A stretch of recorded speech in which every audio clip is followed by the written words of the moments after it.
Scotland, what's the team? What's the formation? The big guns are firing at the World Cup, and it's time for Hearts, Hibs and Motherwell fans to start checking the flights.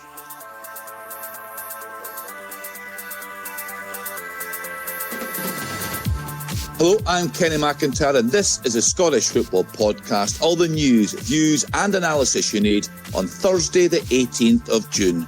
We are just one day out from the massive match with Morocco. It's going to be, a difficult game, like every game in this whole tournament. But yeah, we're the camp's in high spirits, and I believe in my team and myself, and I'm sure everyone else does as well. We'll discuss who should play and how Scotland should line up.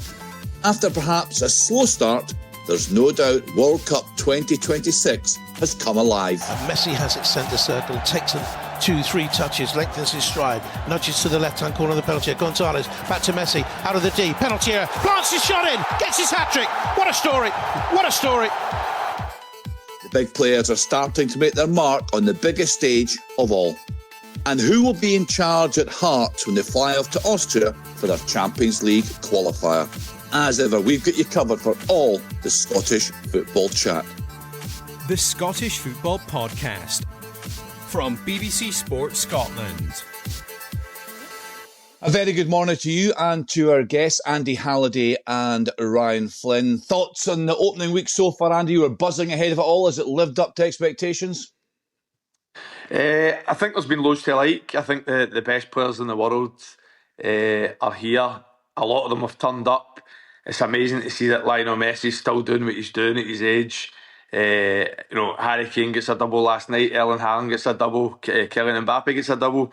Cristiano Ronaldo not quite the same, but our superstar John McGlynn is the one that's turned up for us. The only slight fear that I've got, Kenny, it has to be said, is I thought England did look pretty good last night. So, I'm worried how far they could potentially get in this tournament, shall we say? Yeah, they were very impressive. We'll come to them a little later in the podcast. You enjoying it, Ryan? Managed to see most of the game so far?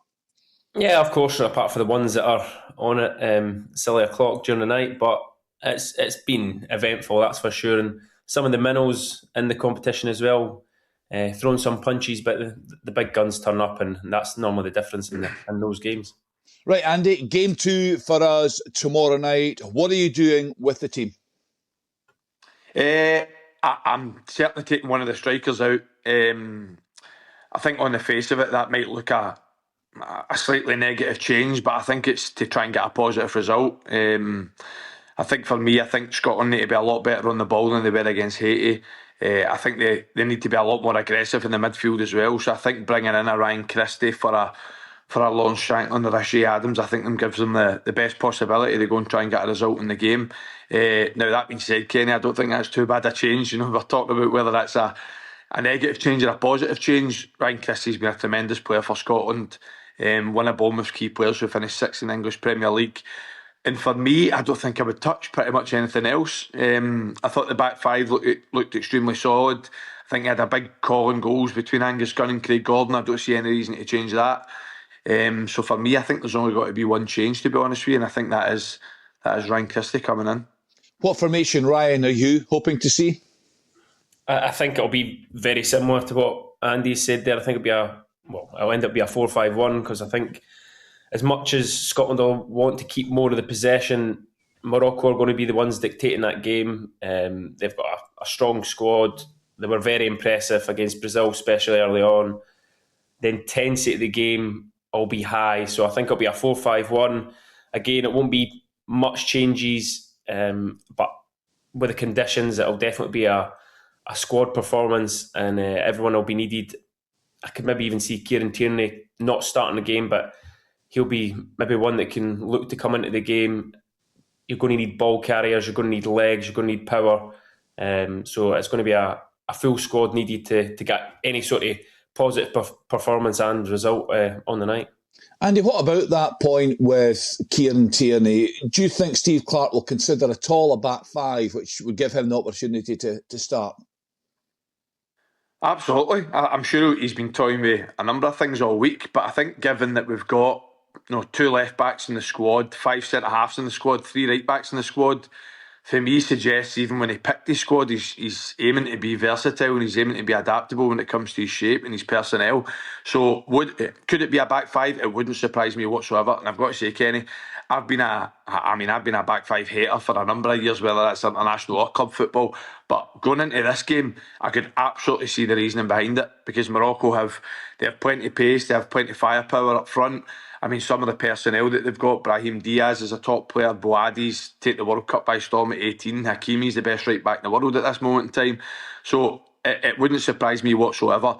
For me, I just look at some of our best players and I think they're all in that kind of midfield position. So I just want to try and get as many of them in the team as I possibly can. And I think Ryan Christie fits into that mould. So I think bringing him back in, I think it also allows Scott McTominay to go back into his best position, and that's playing off the striker.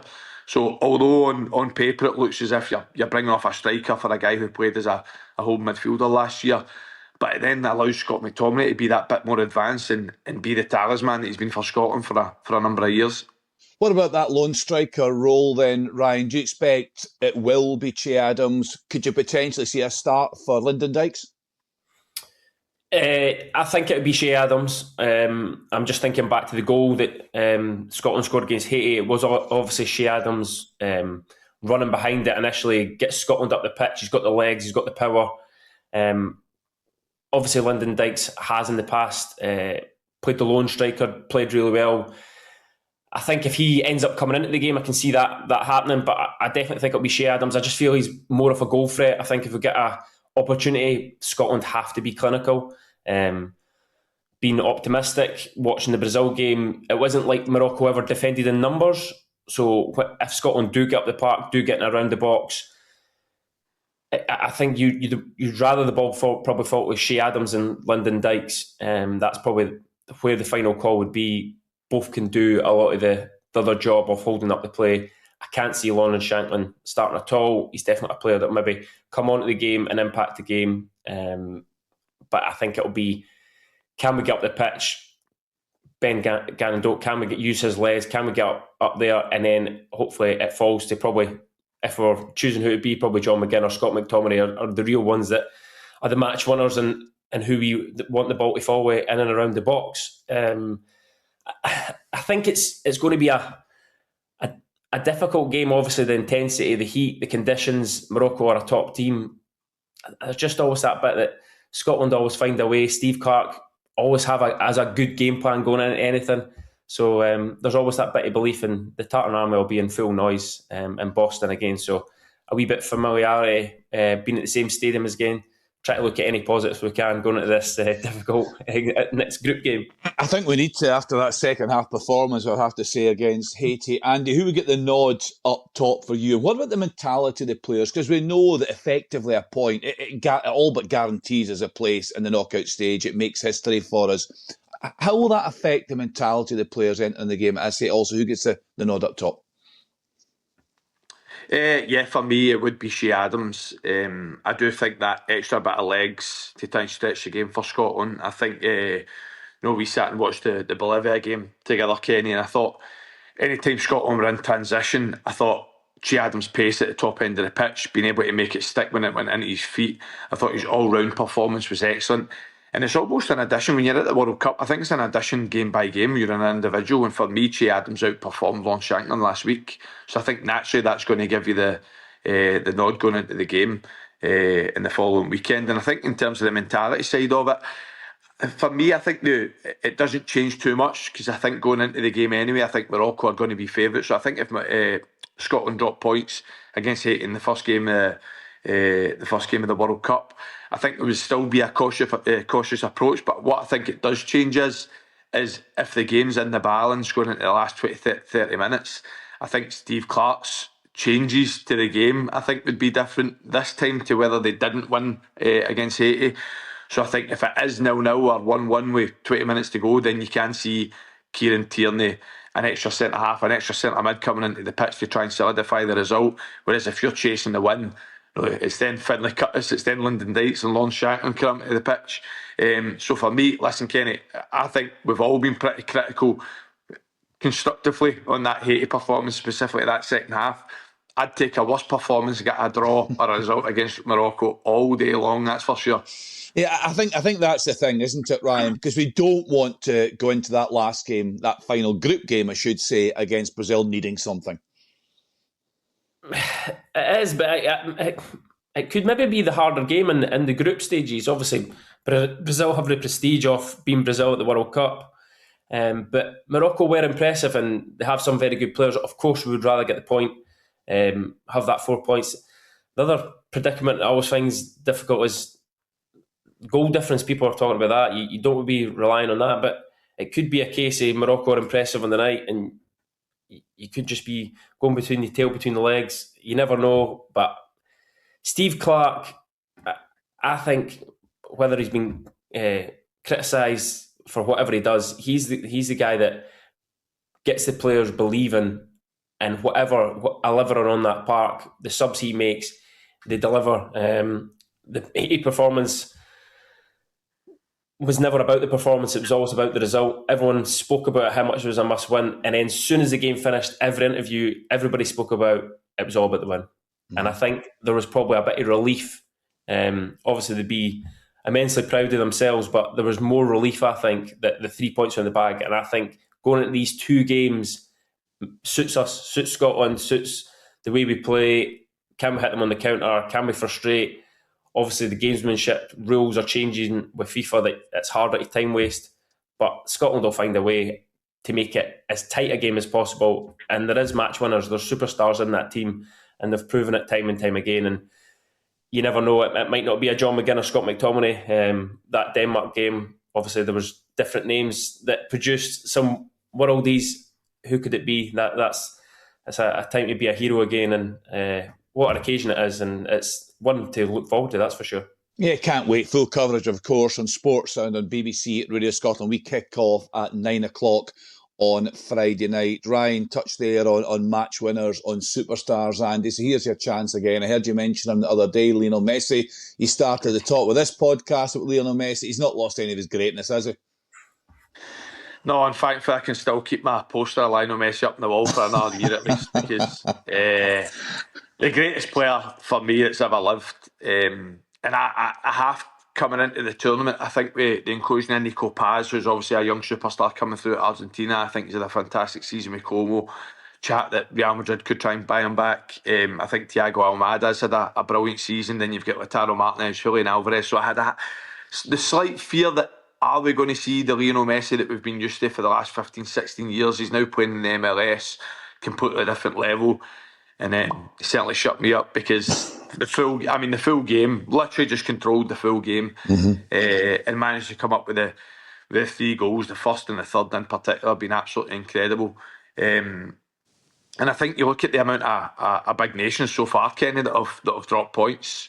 You know, Brazil drawing, Spain drawing, France being the favourites, looking not particularly comfortable against Senegal for large periods either. So I think Argentina looks strong, it's got to be said. Unfortunately, I think England looks strong. But the best thing about this World Cup so far is the fact it's hardly even kicked off. We've still got so many games to go. Yeah, it's so many of the big players. As you'd expect, when the big tournaments come around, Ryan, they come alive. We've seen the big stars perform, and earlier on the podcast we mentioned Harry Kane, and we have to go there. I felt they looked very, very good. Certainly going forward last night, perhaps a bit suspect defensively. Yeah, they were very impressive. Very impressive. Trying to find the positives in it, but it was more the little bits. It was an aging Croatia side as well. Of course, England have got to beat what's in front of them. It's a 4-2 victory. They look powerful. Obviously, slightly younger than Croatia. It was just the pace of the attacking threat at the top end of the pitch. Obviously, the water break around 70-minute mark, then they bring 3 subs on and they go again. The intensity, the threat that they're running behind, and it was just too much in the end for Croatia. At the start of the second half, I think they're speaking about Thomas Tuchel. He could be the difference for this season for England. Obviously, hopefully not.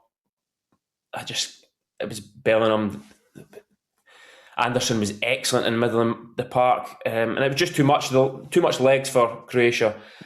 As it goes on the competition, they gave up chances. That's probably the positive side there. As I've said, Croatia are aging side, and they did give up 2 goals, 2 very good goals from Croatia's point of view. So it's difficult to talk about England. I'd rather talk about the other nations when it comes to power and pace at the top of the pitch. France have got that in abundance as well. You've got the magicians that you've got at Argentina with Messi leading that line. So hopefully that as the competition goes on, it'll be a lot harder for our rival nations, that's for sure. Andy, I heard Lee Dixon say the other night in commentary that initially he wasn't in favour of the expanded competition, but he said having watched the likes of Cape Verde, it's changed his mind on that. What are your thoughts on that? I'm on the fence, Kenny. It must be honest, because there's been a couple of games I've watched, for example. Listen, we're all checking our phone, we're all checking the fixtures to see what's the next game that we're looking forward to watch. And I was sitting down with no wife, with no baby a couple of nights ago, really looking forward to being able to watch a game, so I'll get 90 minutes piece. And it was Austria-Jordan. And I was like, I mean, it's not exactly, I'm not exactly scintillated with the fact I'm going to watch Austria-Jordan at the World Cup. And then watching the game, again, didn't think it was a fantastic game. But then I've seen big nations so far, watching them. I thought Spain against Cape Verde, for me, I thought was a really poor game, because I thought Spain were far too passive. Yes, they had a lot of chances, but Cape Verde defended ever so well. So I'm a bit on the fence. Listen, for me, it probably gives Scotland a better opportunity to make future World Cups. So I think in that respect, I'd take it all day long. But I think I heard one of the BBC pundits say it the other day, the best thing about the World Cup, like I said earlier, is it just heats up day by day, week by week. So the best nations ultimately are going to get the ones that progress, and then you start to see the best play the best. And at this moment in time, Scotland are obviously in pole position to make that leap into the last 32, and I don't see any reason to think they don't think they can. I think Morocco are a top team, don't get me wrong. I think Brazil have top individuals. I don't know if they're quite as top a team as Morocco are when it comes to them all together. But look at our players, Kenny. Look at our players. Look at where they're playing. Look at what they've done for the last 5-6 years. Should we be fearing Morocco? Absolutely not for me.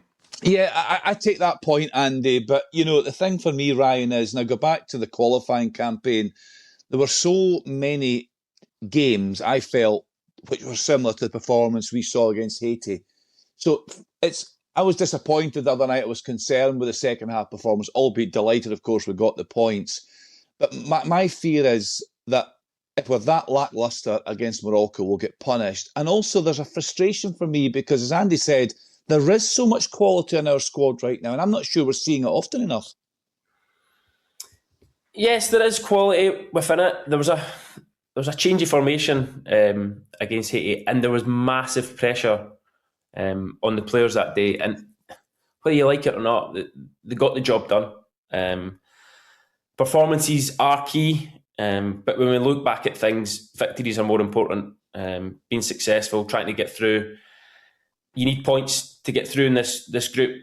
We're trying to get to that 4-point mark. I totally agree that it can't be the same level of performance, but time and time again, that group of players find the right level of performance to get through in that whatever game it is. Steve Clarke proved that. I mean, Denmark game was probably a prime example. Massive game. Denmark even went down to 10 men. We're still controlling the game. But the end of the result was 4-2 and one of the best nights in Scottish history. So that group of players have done it. The Haiti game, as we've said before, wasn't about the performance. It was definitely about the result. And now you go into this Morocco and Brazil game, and there's, without a doubt, so much less pressure on the players, and it will suit them more for, I think, the style of football that Scotland will want to play, to try and frustrate and then capitalise on those key clinical moments, and I think they can do it. Will it be pretty at times? Probably not. But I think it's probably based on moments. When you're thinking about the big boys in the tournament, Kylian Mbappe, people are talking about when they're playing Senegal, poor in the first half, then he comes alive in the second half. The longer the game is, evens, it probably suits Scotland, and it's just those moments, and can those key top players step up to the plate? And I've got full belief that they can. Let's hope so. We'll return to the World Cup shortly for your predictions, Andy, but so much going on domestically right now, so many stories. Danny Rule gone, as we suggested the other day, Derek McInnes in. I've seen so many Rangers fans, and include yourself in that, absolutely delighted with the news. So just talk to us about Derek McInnes, what you expect to see from him at Rangers. Well, it feels as if it's been years in the making. I think that whether it was 2015 when Mark Warburton left, whether it was 2018 when Pedro Caixinha left, I feel like Derek McInnes has been at the tip of the tongues of Rangers fans for a number of years now. And it just felt like the perfect time for it to happen. He ran so close to win Hearts of the League last year, considering they finished 7th the season prior. And I feel as if he's done a fantastic job there, a brilliant job at Kilmarnock to get them for the Championship up to the top flight, get them into the top 6 in the first season, what he'd done at Aberdeen for years.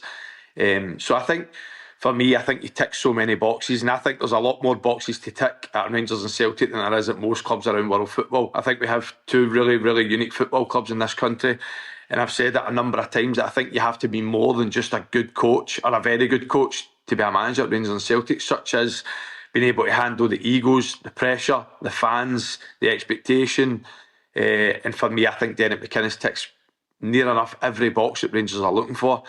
So I think the fact that they've made a profit in replacing Derek McInnes for Danny Rule, I think is no bad going. I'll take that all day long.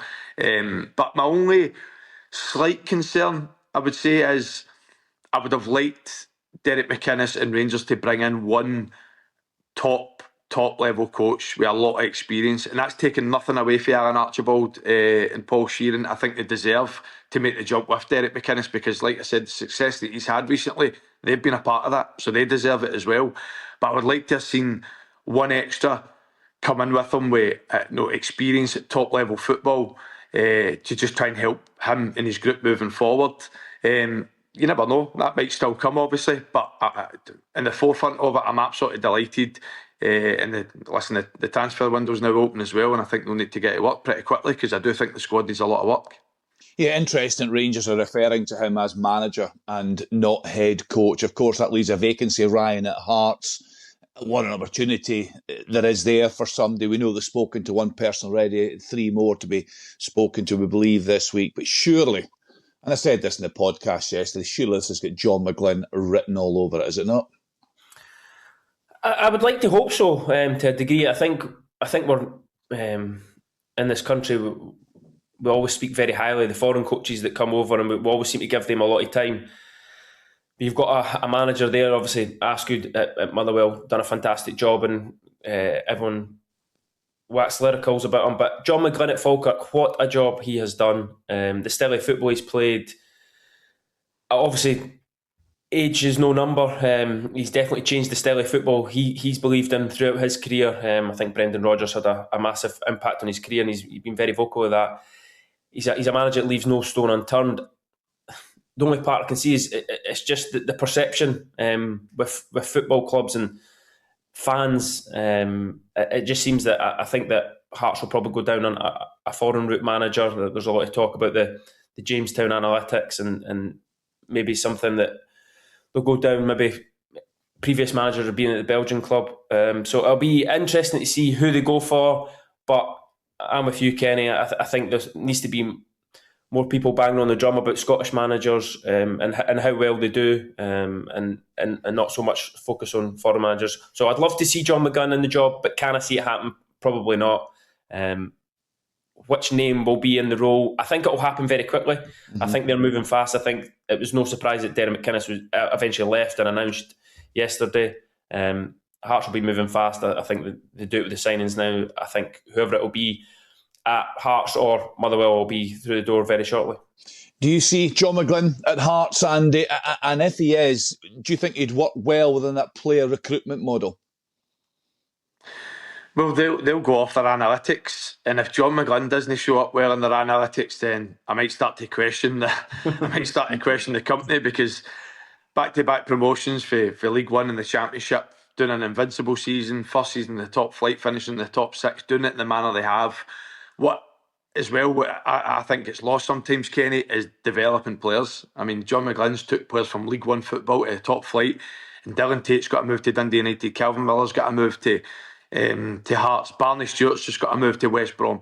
So he's developing individuals. So Jamestown Analytics is used to buy cheap, sell high.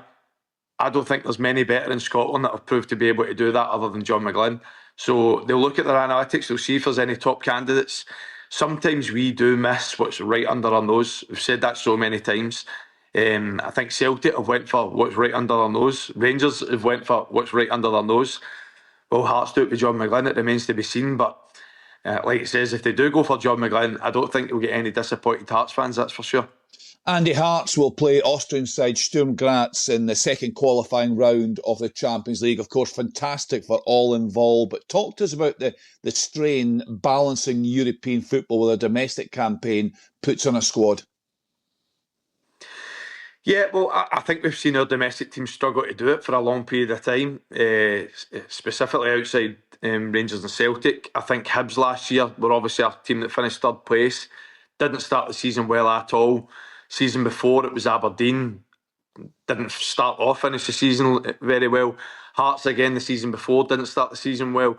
So I think it's all been down to that sort of strength and depth in their squad, being able to deal with the Thursday, Sundays every single week.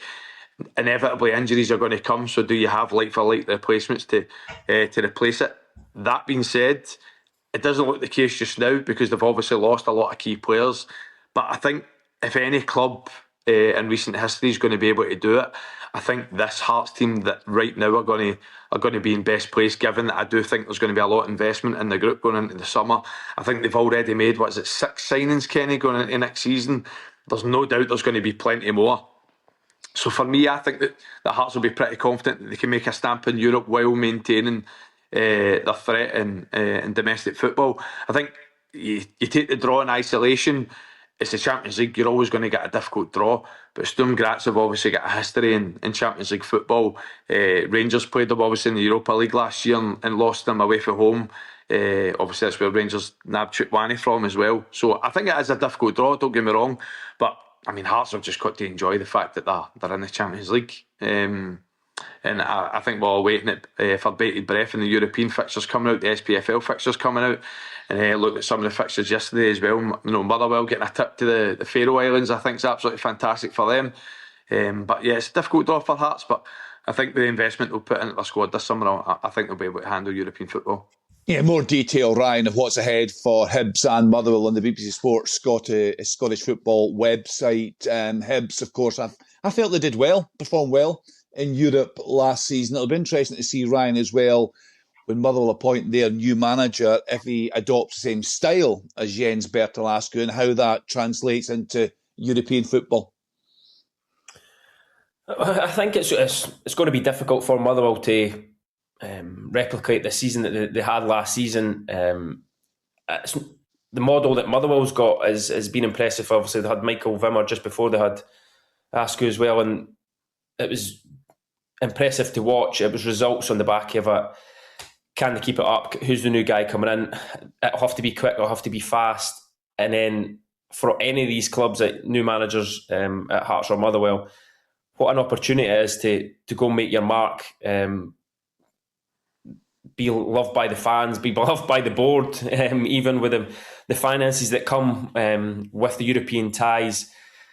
I fancy both Hibs and Motherwell to get through these earlier rounds, but obviously to get final qualifications very, very tough. But it's moments like this that these clubs are wanting. It's more difficult to then have a domestic impact at the start of the season, and that's probably credit to those players that do that. And obviously, what was it like, Andy, for us guys? You maybe have one or two good games, but when it's Saturday, Tuesday, I think that's when it's the credit has to go to those top players that deliver week in, week out, midweek. And for Motherwell and Hibs, I think sometimes it can become a mentality thing. First occasion, big build up, big night, and it's just trying to get used to those occasions. It's difficult for those players, but for the fans, enjoy it, embrace it, and see how far they can take it. That's for sure.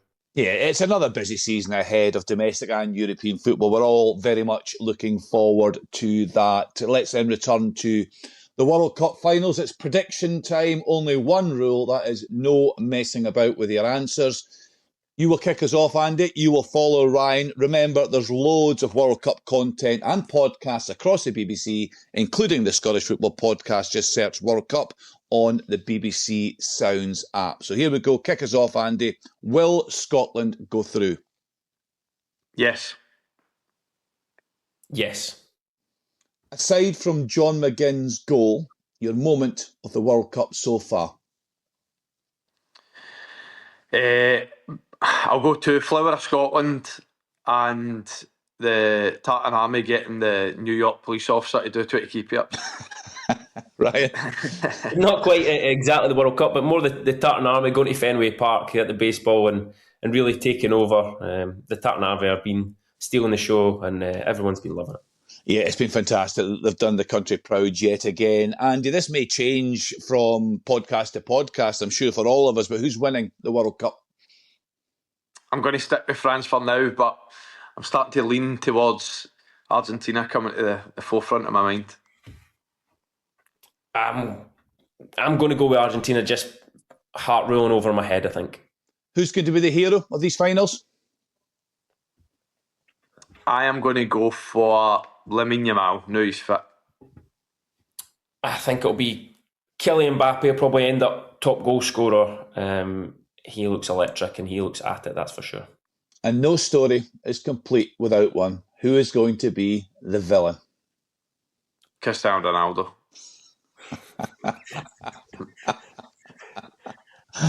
This will be more than hope than anyone. Harry Kane. Yeah, do you know what? I like that one. And you've been fairly consistent, I think, with your Ronaldo digs, Mr. Halliday. So, probing right so far after match day 1, Kenny. You're right. It actually was disappointing last night. That's all we've got time for. Many thanks to Andy Halliday and to Ryan Flynn. Remember, we're here with new episodes of the Scottish Football Podcast, bright and early every day. So to make sure you don't miss out, subscribe on BBC Sounds and have push notifications turned on your phone. We are nearly there. The eve of Scotland's second game of these World Cup finals. Could this squad become history makers? You'll find out right here on BBC Radio Scotland. From all of us, bye for now. This is the shocking moment English football has been dreading. My name is Moses Swabu and I used to be a professional footballer, but then I got in deep with organised crime and became a match fixer operating in the English League. A match-fixing investigator has highlighted 2 matches he says appear to have suspicious betting patterns. How honest are you going to be with me? This is 100%. Join me for Sports Strangers Crimes presents Confessions of a Match Fixer. Listen on BBC Sounds.